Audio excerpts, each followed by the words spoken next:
Let's go ahead and begin our practice today by inviting the chime to sing so that we can fully arrive to our beautiful practice. And I'll share a sentiment of metta as a way of setting the intention for our practice today, and then we'll begin.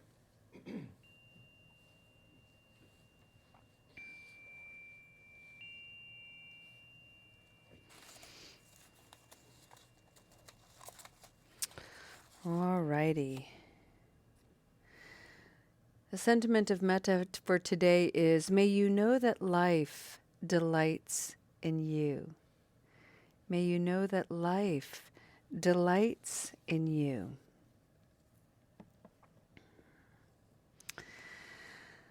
Arrive to your practice completely, friends, and find a posture in the body that brings the mind and the spirit some ease.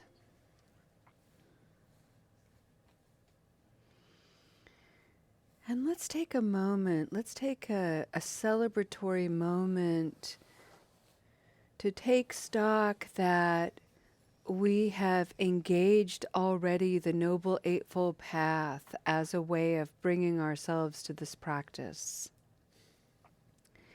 Each of us is here whether we fully realize it or not, because there's some motivation coming alive within us, some aspiration to deepen our understanding. Today we have an intention, a beautiful reminder that life itself delights in each of us exactly as we are.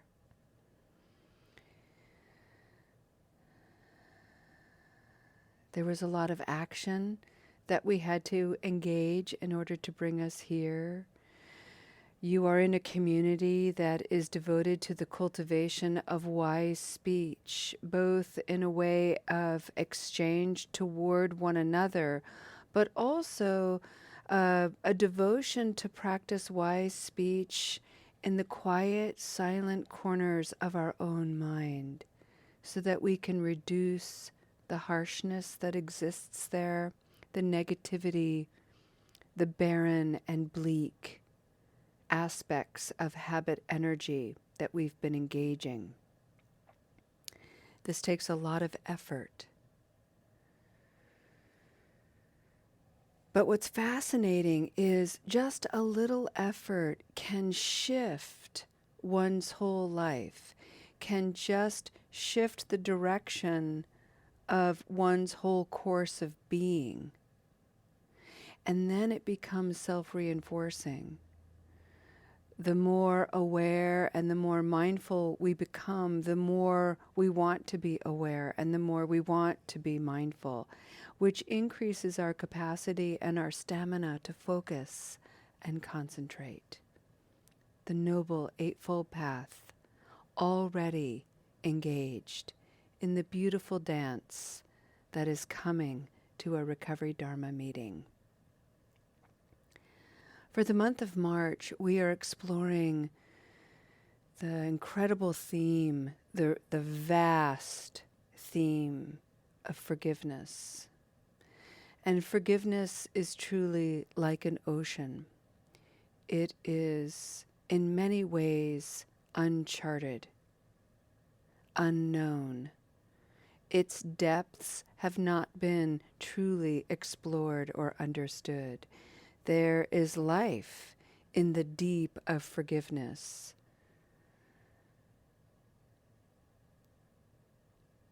Forgiveness, like the sea, has a tide, an ebb, and a flow. It has storms, tumultuous storms, waves of regret that churn and roil, met with the gentleness, maybe even the mist of forgiveness evaporating off the sea. There's so many metaphors that you can play with, and I encourage you to do so. Today, for our practice, I'd like to share with you a teaching that I heard from Venerable Tubten Chodron in Sravasti Abbey many, many years ago. And it brings forward another perspective of duality. Duality is a very common state of mind. It is often referred to as either or thinking, black and white thinking, good or bad, positive or negative. It's the way of looking at the nature of reality, which is governed by pairs of opposites, and taking the position that we have to choose. We have to be one or the other, when in fact the nature of reality is both. The fact that we're constantly engaging in this either or thinking is actually a root source to a lot of internal conflict and suffering.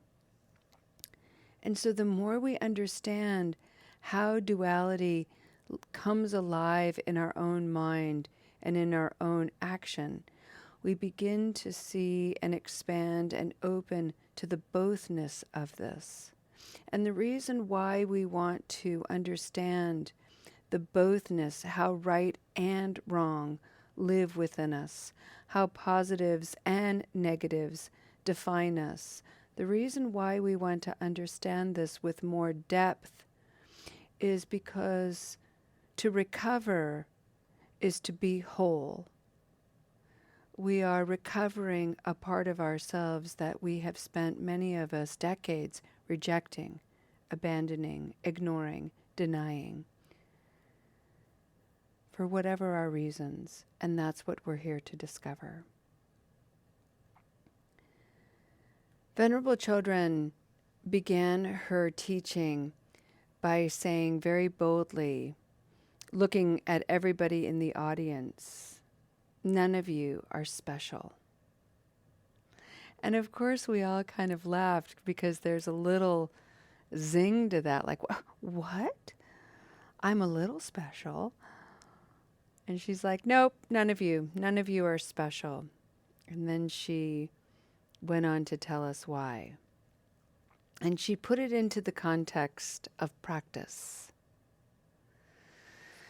On one extreme aspect of practice, there's something called righteousness.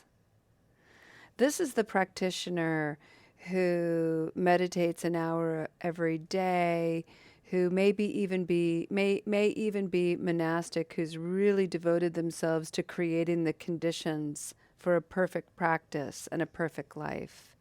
They get up at 4 o'clock in the morning, they do their prostrations, they fill the 8 bowls of water, they leave offerings to the Buddha, blah, blah, blah. And they are so good and amazing in their practice. That's one extreme. And within that extreme, there are both positives and negatives. The positive of somebody who has that level of devotion is they really are a concentrated example of what we're all aspiring to. And a person who has that degree of practice, when they're really practiced, they're enormously humble. They're enormously engaged and encouraging, and just being in their presence motivates you to keep going on your own practice. A perfect example of such a person would be His Holiness the Dalai Lama, Venerable Chodron herself, Pema Chodron, Thich Nhat Hanh.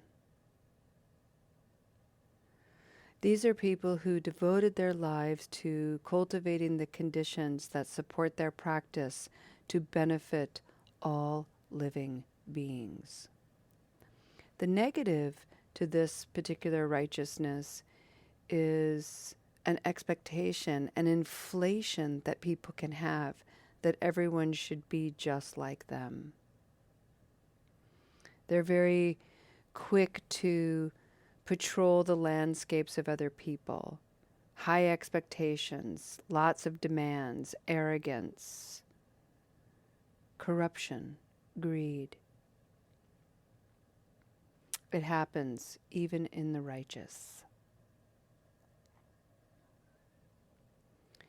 On the other side of this extreme is laziness.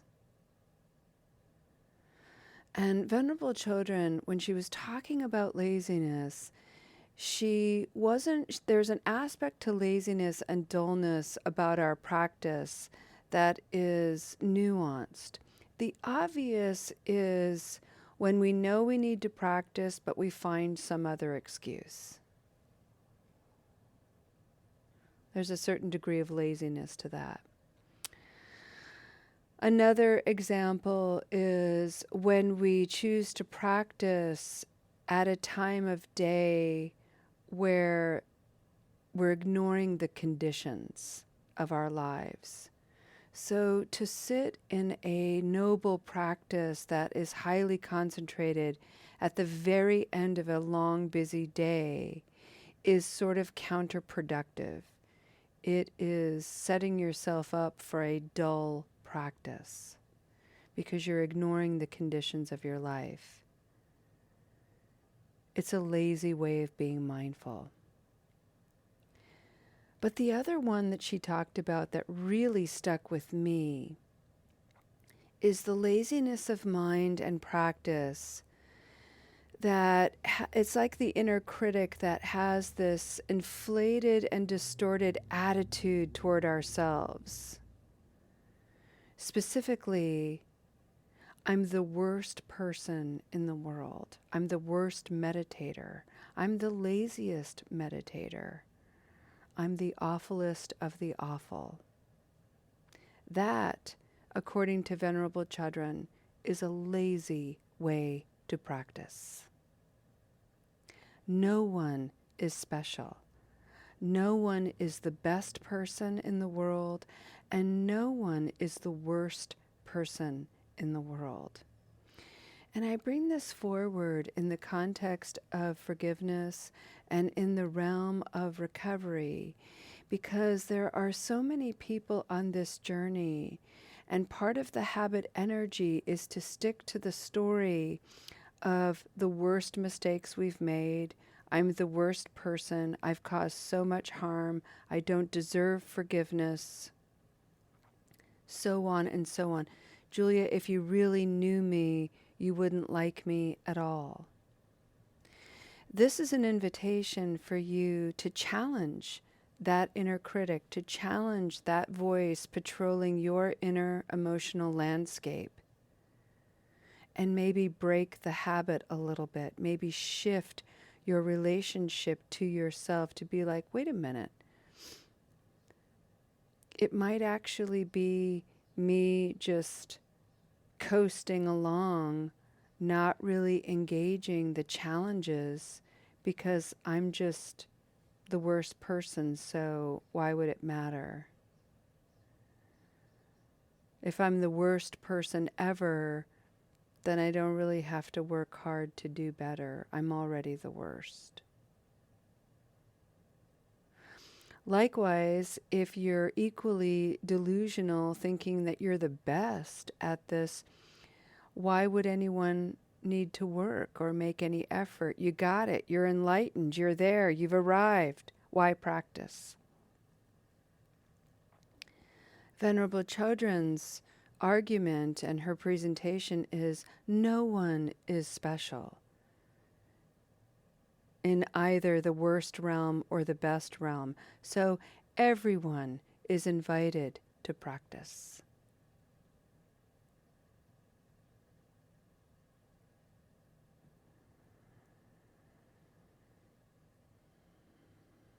And in our practice, everyone deserves forgiveness. If deserve is the word that is even relevant, because forgiveness is simply present, like grace, and it is a threshold point.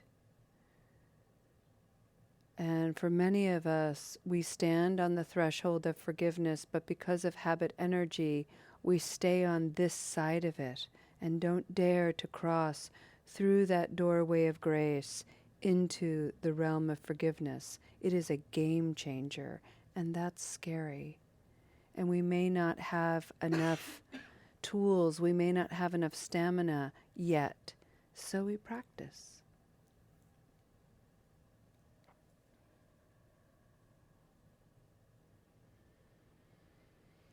We practice looking at our missteps, our mistakes, the harm we've done, and we look at the regret that comes alive within us, and in the present moment, we have a choice.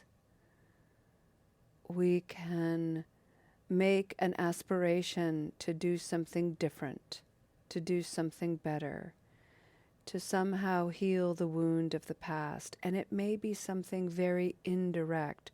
We may never be able to go back to a past transgression and heal it. That's the nature of reality. That's life sometimes.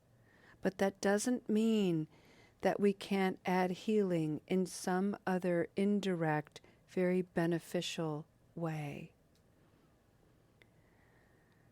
I'd like to share with you a story of how that can be done.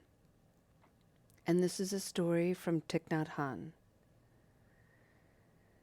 Thich Nhat Hanh, in the late 60s and early 70s, was in a monastery in California. And they were doing a very large retreat, a 4-day, 5-day retreat. And it was all about cultivating forgiveness and reconciliation for people who had participated in the Vietnam War and who wanted to learn about what went on there politically, financially, economically, what was being done to heal the ravages of Thich Nhat Hanh's homeland. His homeland at that time that he was exiled from. He was not allowed to return to Vietnam. So they had this wonderful retreat on forgiveness, and they did all kinds of meditations and breathing and thinking about regrets, contemplating misdeeds, thinking about what they could do differently, what were the conditions of those misdeeds, how did they really feel about it, were there some misdeeds that they had no regret for, and so on. And after 4 days, a gentleman by the name of Daniel came into the group and shared his story. Thich Nhat Hanh describes Daniel as someone who had been practicing with them and had stayed very quiet. But clearly, after a few days of practice, he had cultivated enough trust in the group to share his regret, to share his story, to seek some direction of healing. Daniel said that he was a soldier in the Vietnam War, and his order was to destroy a rural village, many rural villages. His orders were to leave no survivors. And so one of the effective things that he could do to create fear and chaos and incredible sorrow was to poison the villagers. And what they had learned was if they put explosives, the explosives would leach out into the food, and the people who ate the food would die slowly, agonizingly, from being poisoned. So he made 5 sandwiches, and he put explosives in them, and he left them on a gate. And 5 children came by and ate the sandwiches. And this man watched these kids eat the sandwiches. He watched them play, and within an hour, he watched them all collapse and in their mother's arms die. He did not destroy that village. And he left that place, that particular village, different. Something had stirred his consciousness. He carried that horror with him for years afterwards. And naturally, he was in tears as he shared this story. And he was so full of regret. Thich Nhat Hanh asked to meet with him privately and personally. And he shared that meeting with Daniel. And Daniel was desperate to make amends, but he knew that he could never go back to Vietnam. He knew that he could never go to those families. He knew that seeking their forgiveness was never going to happen. It was an unforgivable thing to do. And yet he wanted to do something. So Thich Nhat Hanh encouraged him, and he said, you know, there are things to do. There is a way to heal this. There is a way to step into the threshold, over the threshold, into forgiveness, to change your life and to bring purpose to your regret. And that thing is to take care of the children of the world. There are many, many children, even in the United States, who don't have access to healthy food, medicine, care. There are people and children all over the world who don't have access to medicine, healthy drinking water, food, clothing, education. Thich Nhat Hanh encouraged Daniel to make a devotion in his life to find a way to take care of the children of the world. And he said very specifically, start with 5. For the rest of Daniel's life, that's exactly what he did. And he joined different missionary organizations and did what he could do to help ease the suffering in children around the world until he retired.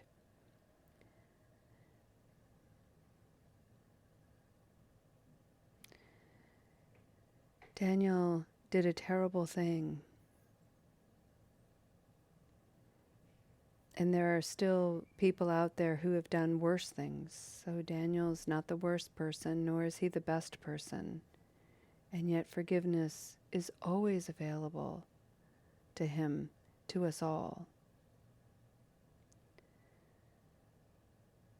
Remember, friends, to step over the threshold of regret into the tide of forgiveness is a courageous, wholesome act. And it is a beautiful, impeccable way to remember that life truly does delight in you.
And one of the things that I'd like to piggyback on real quick as we end our practice and dedicate this practice is something that she was saying about, working the serenity prayer. We never actually gain serenity in this state of constant serenity. And that ought to never be the goal, because again, that's the dualistic mind that says, no, I have to be serene all the time. And in the absence of serenity's opposite, which is, what is it? Confusion, chaos, or whatever. We actually never get to really understand and deepen our connection to serenity. So we have to have those opposites. We have to have that opposite experience. So I bring this forward because we all know that it's the journey, it's not the destination. But the Buddhist practice reminds us that it's both. The journey is all about the destination that you're experiencing moment to moment to moment to moment. And so where you arrive in this moment is your destiny. It's the end and the beginning at the same time. And that is what we continue to practice and open up to. This is such an extraordinary privilege to be here. Thank you for your practice. Thank you for opening your hearts and the tenderness that's out there, because from this story and your own awareness, just go into your day and realize just how many people have no way of reaching that threshold of forgiveness. Thousands and thousands and thousands of people. So your practice today changes your presence, and may your presence reach these people for their healing and their transformation. Venerable Chodron reminds us that none of us are special, and at the same time, everyone is special. There it is. Since beginningless time. And thank you so much for your practice, friends. We'll see you next time. Namaste.